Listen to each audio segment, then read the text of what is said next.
Desidero rinnovo qui il benvenuto al Segretario Generale delle Nazioni Unite. Good morning, everyone. I wish to welcome the Secretary General of the United Nations, Mr. Ban Ki-moon, who we've received today here at the Quirinal Palace in the spirit of great friendship.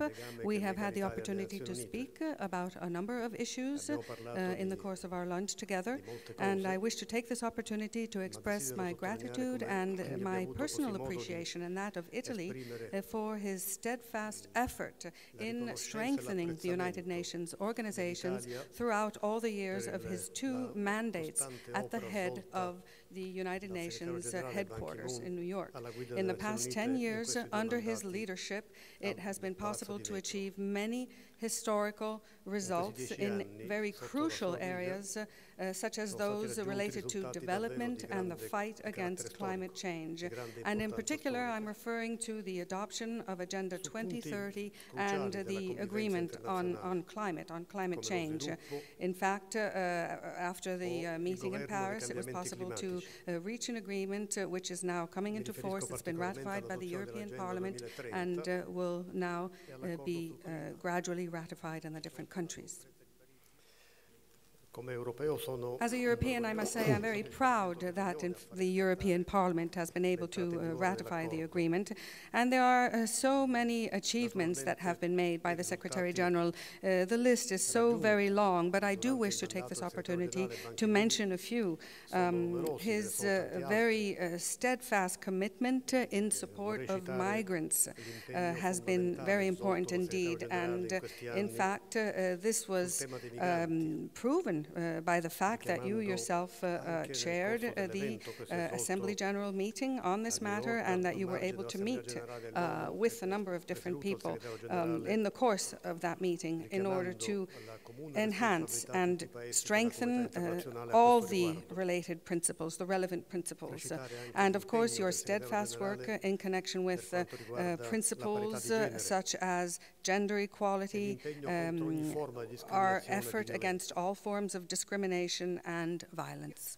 We know that the Secretary General must be leaving very shortly, but again, I do wish to express our gratitude and our deepest appreciation for his hard work. And before closing, I would just point out that Italy will be having a seat on the UN Security Council next year, and it will be focusing on a number of different challenges relevant to security in Africa and the Middle East. And of course, Italy will continue to support the commitment of the United Nations in a number of different crucial sectors, such as prevention and promotion of human rights, prevention of conflict, promotion of human rights, the empowerment of women, giving women a stronger role in our societies, and also supporting youth and moderate religious leaders in order to tackle the challenge of radicalism and violent extremism.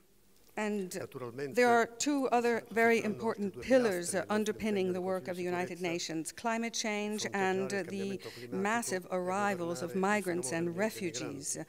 We are ready, we are prepared to work in a synergistic manner with all the different committees and bodies and the agencies of the United Nations system in order to find the right solutions, long-term solutions for these very difficult and crucial challenges. We will, of course, work side by side with your successor, Mr. Antonio Guterres. We are awaiting the formalization of his appointment today, and I will now express my best wishes for a very fruitful mandate. And I am certain that the extraordinary international experience that you have acquired and your hard work in support of the weaker segments of our countries, of our world, are the very best guarantee that you can possibly leave as your valuable legacy, Mr. Secretary General, to the United Nations after 10 years of hard work. Thank you again very much. Grazie mille, signor Presidente. Buongiorno. È un vero piacere essere ancora una volta a Roma, specialmente con il Presidente Mattarella. Ladies and gentlemen of the media, Good afternoon. I have just had a very productive meeting with His Excellency President Mattarella. Earlier today, I also met with the President of Senate, Signor Pietro Grasso, and the President of the Chambers of Deputies, Laura Boldrini. We discussed some of the most pressing issues on the international agenda, including Syria, Libya, and the refugee and migrant crisis. I commend the generosity of the Italian people and government in hosting and rescuing so many human beings who are risking their lives on the high seas in search of a better life. Italy should not be left alone. We need global solidarity to face this unprecedented crisis. I also welcome the continuous support of Italy to our peace operations, both in terms of troops and also by hosting our logistics base in Brindisi. Ladies and gentlemen, yesterday marked a historic day for the United Nations and the human family. The landmark Paris Agreement on climate change needed to cross two hurdles before it could enter into force. First, 55 countries needed to ratify the agreement. Second, countries representing at least 55% of the greenhouse gas emissions needed to join. I'm pleased to report that 73 countries representing more than 58% of emissions have now officially ratified the agreement. As a result, this agreement will enter into force on November 4th this year. This demonstrates unstoppable momentum for action to meet the threat of climate change, the defining challenge of our times. Climate change has been my top priority throughout my 10 years in office. I'm heartened to see that world leaders, as well as the civil society and the private sector, have embraced the need for action. And I'm glad that as my term comes to an end, the world is making this a new beginning.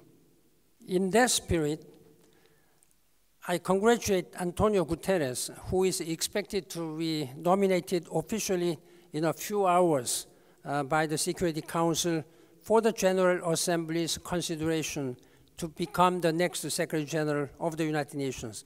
I know Mr. Guterres very well and consider him a superb choice.